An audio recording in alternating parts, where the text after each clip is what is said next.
इसके पिछले वीडियो में अब तक 882 अति महत्वपूर्ण प्रश्नों पर हम अभ्यास कर चुके हैं। ऐसे अभ्यर्थी जो फिजिकल एजुकेशन से तैयारी कर रहे हैं, UPTGT, PGT, LT grade, KVS, एनबीएड, डीएसएसबी जैसे परीक्षाओं की तैयारी कर रहे हैं, तो उनके लिए ये प्रश्न बेहद महत्वपूर्ण है, एकदम एग्जामिनेशन ओरिएंटेड है। और ये 5000 प्रश्नों की सीरीज है जिसमें फिजिकल एजुकेशन के सभी पार्ट समाहित है और वो भी पेपर के अकॉर्डिंग है। तो आइए इन महत्वपूर्ण प्रश्नों पर अभ्यास करें। प्रश्न नंबर 883 है कि पुरुष डिस्कस थ्रो का वजन कितना होता है, बताएं। पुरुष डिस्कस थ्रो का वजन 2 किलोग्राम होता है। कितना? 2 kg। ठीक। चलिए प्रश्न नंबर 884 है कि महिला डिस्कस थ्रो का वजन कितना होता है, तो ये होता है 1 किलोग्राम। क्लियर।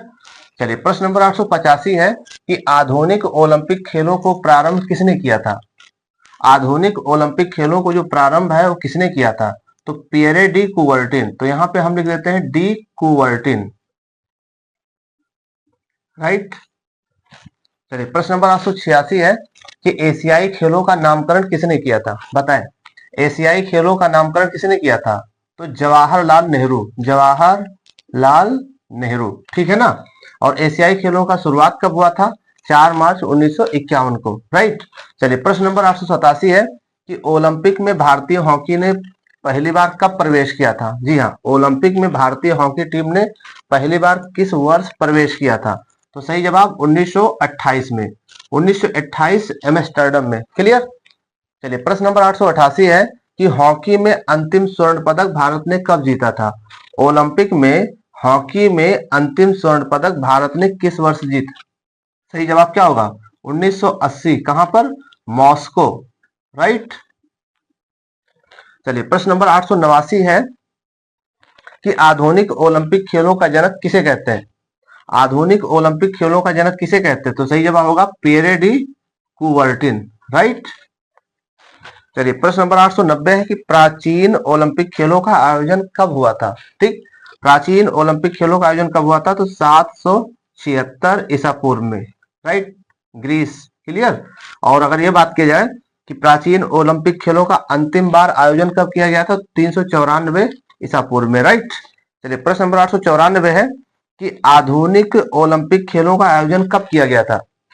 आधुनिक ओलंपिक खेलों का आयोजन कब हुआ था, 1896। कहां से, एथेंस। एथेंस यूनान। राइट। चलिए प्रश्न नंबर 892 है, कारा ब्लैक प्रसिद्ध खिलाड़ी है, कहां की है, किस खेल से संबंधित है, तो कारा ब्लैक जो खिलाड़ी है वो जिम्बाब्वे। ठीक है, जिम्बाब्वे। ठीक। टेनिस खिलाड़ी। अक्सर ये पूछा जाता है, कई बार पूछा गया है। और प्रश्न नंबर 893 है कि फास्टर, हायर, स्ट्रॉन्गर के साथ कौन सा शब्द जोड़ा गया है, टुगेदर। क्या जोड़ा गया है, टुगेदर। अब ये कब जोड़ा गया है ये भी बताना है। ठीक है ना। तो 20 जुलाई 2021, 20 जुलाई 2021 को। राइट। चलिए प्रश्न नंबर 894 है कि कैरम के लिए पहली बार अर्जुन पुरस्कार किसको दिया गया था। कैरम के लिए पहली बार अर्जुन पुरस्कार किसको दिया गया था, तो यहाँ पे नाम होगा एथनी, क्या होगा, एथनी मारिया, एथनी मारिया इरुपायम। एक ही नाम है तो थोड़ा बड़ा नाम है। ठीक है। एथनी मारिया इरुपायम को कैरम के लिए पहली बार अर्जुन पुरस्कार दिया गया था। ठीक। चलिए प्रश्न नंबर 895 है जो क्यू शब्दावली है, ये अक्सर पेपर में देखने को मिलता है। क्यू शब्दावली ये किस खेल से संबंधित है, ये भी कई बार पूछा जा चुका है। तो ये बिलियर्ड्स। किससे संबंधित है, ये बिलियर्ड्स से संबंधित है, अक्सर ये पूछा जाता है। ठीक है। प्रश्न नंबर 896 है कि गोल्डन गर्ल, ठीक है, जो आत्मकथा है किसने लिखा, तो गोल्डन गर्ल जो आत्मकथा है वो पीटी उषा। किसका है, पीटी उषा। ये केरल की रहने वाली है और द पयोली एक्सप्रेस के नाम से भी प्रसिद्ध है। पीटी उषा का कई बार फुल नेम भी पूछा जाता है, तो पल्ले बुल्ली खड्डी थक्के परमबिल उषा। प्रश्न नंबर 897 है, गोल्फ का जो छेद होता है उसका व्यास कितना होता है। सही जवाब क्या होगा, 4.25 इंच। राइट। चलिए प्रश्न नंबर 898 है कि चमत्कारी सचिन पुस्तक के लेखक कौन है।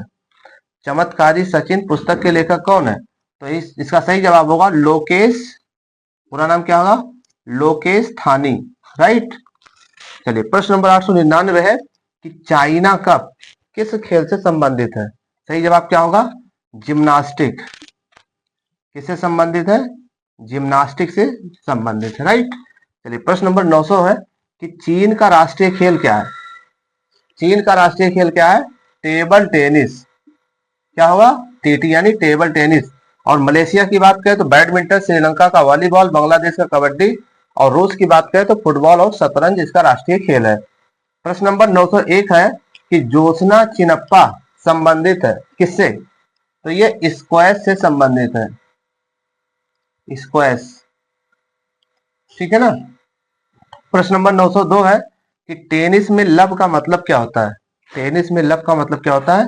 Zero, right. तो ये थे फिजिकल एजुकेशन के वो महत्वपूर्ण प्रश्न, चाहे तो आप इसका स्क्रीनशॉट ले लीजिए। तो ये थे फिजिकल एजुकेशन के वो महत्वपूर्ण प्रश्न जो अक्सर पेपर में पूछे जाते हैं। अगर आप हमारे चैनल पर नए हैं तो सब्सक्राइब करके जुड़ जाइए ताकि नए वीडियो की नोटिफिकेशन आपको मिल सके। और वीडियो अच्छा लगे तो लाइक, शेयर और कमेंट जरूर किया करें, इससे हमारा हौसला बढ़ता है। आप हमारे हौसले को बढ़ाते रहिए, हम आपके हौसले को बढ़ाते रहेंगे। मिलते हैं नेक्स्ट वीडियो में, तब तक के लिए जय हिंद।